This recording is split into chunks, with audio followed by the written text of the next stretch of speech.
Hello there, and welcome once again to the Waters and Stanton video channel. Bit nasally today because I've got a bit of a cold.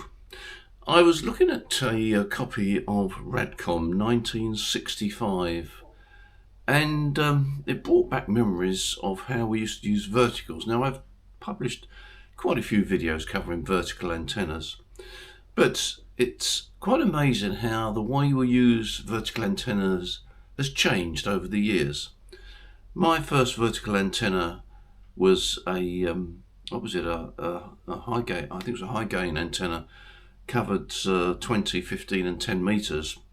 No, it covered 40, 20, 15 and 10 meters. It was a quarter wave trap vertical, and I mounted it on the side of the house, and I had two radials for each band, two counterpoise radials for each band. And that was the way that you put up verticals. The idea of putting a vertical on the ground, particularly for the HF bands like 20, 15 and 10, was almost unheard of. I suppose if you really had a problem with getting planning permission, that you might mount it on the ground, but it was almost always the way you mounted a vertical was you mounted it in the air on the top of a mast, or in my case on the side of the house. And the guide was two radials per band. And those radials used to slope down. And again, it was emphasised that if you sloped the radials down, you got a fairly good match to 50 ohm coax. In other words, sloping the radials down at an angle of around about 45 degrees, it wasn't super critical. But if you angled those radials down, you got a good match with 50 ohm coax cable. And that was the way that we tended to use verticals, and they worked very well, and it was a very popular antenna, omnidirectional low angle radiation. Well, in recent years, I say more recent years, we're coming forward now quite a few years, the tendency has been for vertical antennas to be mounted on the ground. Now, they do work on the ground, but it's not the best way to, or best position to put them, because as soon as you put them on the ground, they don't see too much sky at low angles of radiation. If it was in the summer and you laid on the ground and you looked up at an angle of 10 degrees, you'll probably find that you're looking at next door's house, or next door's house plus next door's house, housing estate, trees, goodness knows what. So the antenna is immediately a bit of a disadvantage.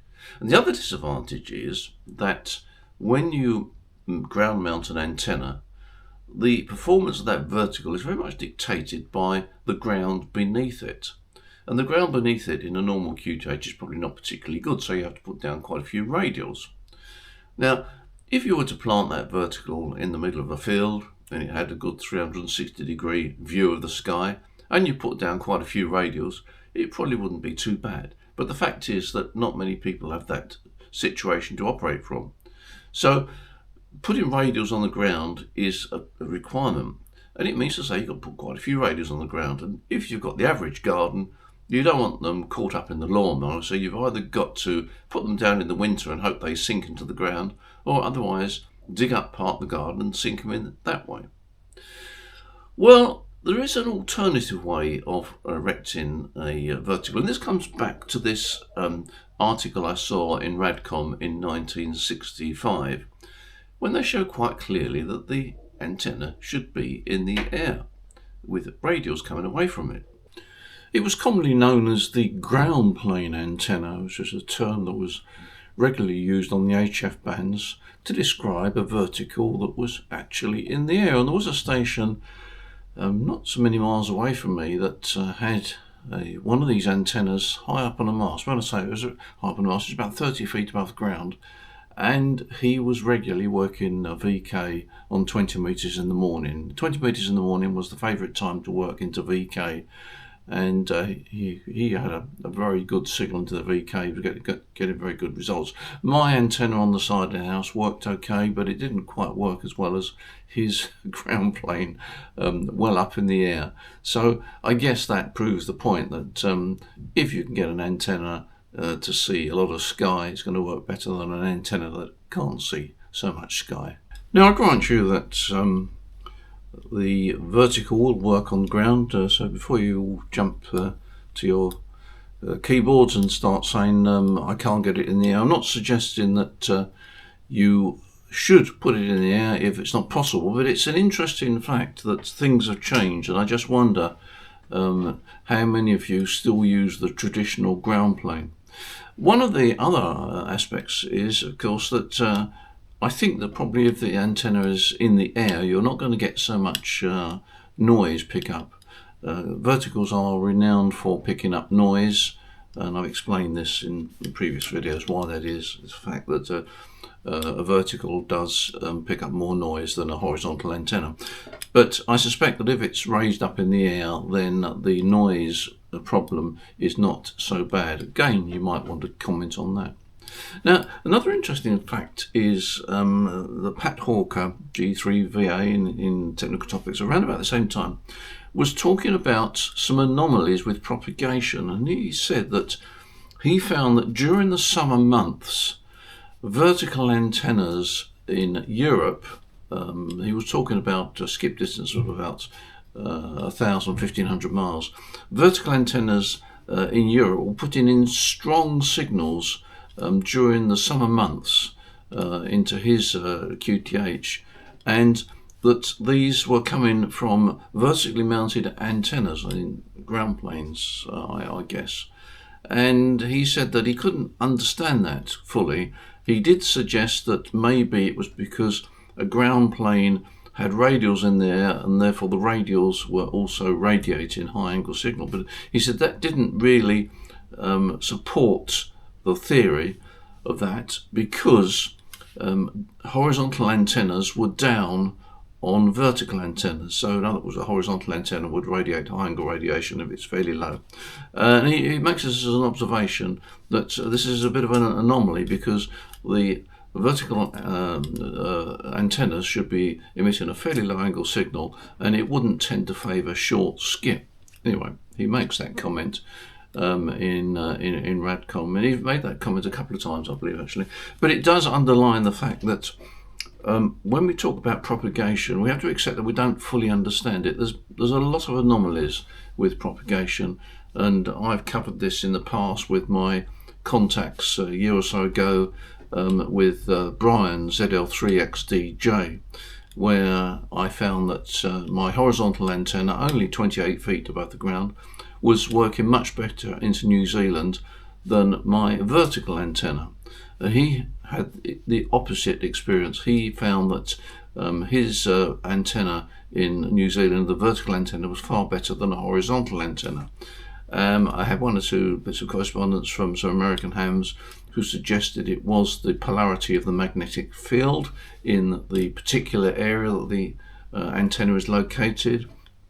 There was another suggestion that because almost certainly the propagation, because it was early mornings, the propagation I want to say early mornings, it was at sunrise, that the propagation was almost certainly caudal hop, and possibly caudal hop doesn't need low angle radiation for the signal to enter the sort of the caudal zone, where it bounces around the world and comes out the other side. So we do have to accept that there is some anomalies with propagation, and although you can lay down, look at theories, it's not always possible to actually come up with a reason or a theory that matches what you would expect. And it's interesting, really, how looking back over the years, a high proportion of antenna theory comes from the USA. And we've got, in the UK, we've got some names that are synonymous with antenna design. We've got G5RV, Les Moxon G6XN, Dicky Bird, G4, what's his call sign now? G4ZU. They had some good designs published, and they were very knowledgeable guys. But a lot of the antenna information comes through the ARRL and through American amateurs. Now, I suspect one of the reasons is that in early days, when we were trying to understand how antennas worked, the Americans are fortunate enough to have an awful lot of ground, and they could do measurements in real time and real life situations on antenna farms. And if you look at the early ARRL antenna handbooks, they published very detailed polar diagrams of antennas, and all that information was gleaned from actual real life measurements. And I guess that in America they've got masses of land and they could do that. So it's rather interesting that a lot of the antenna information comes from the USA, and a lot of the knowledge about antennas comes from the USA. Interesting to perhaps ponder that one. So I think that if you are interested in antennas and interested in messing about with antennas, try and make your own judgments. Don't sort of believe everything you read. I mean, the fundamentals are there, but there are anomalies that perhaps are not always explained. I mean, another situation happened to me about 6 months ago. I was on 20 metres, the band was basically dead. There was 1 or 2 weak signals coming through from the Caribbean, and I had my horizontal antenna there. This was about 10 o'clock in the evening, and I put out a CQ, and I was gobsmacked when I got a call back from VK. And we had a QSO. This is CW, by the way, and we had a QSO for about 10 or 15 minutes. And when I first got called by the VK, I thought, is this genuine? Because I just wasn't expecting it. But in actual fact, he was an XG, and I had an email from him a couple of days later saying I remember you, Peter, blah blah blah, etc., etc. So another interesting bit of propagation. I don't know what the propagation was then. There was no other VKs on. The band was absolutely dead.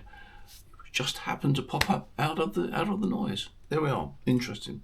So keep up your ham radio. You enjoy it. You take care. Thanks for your support on this channel.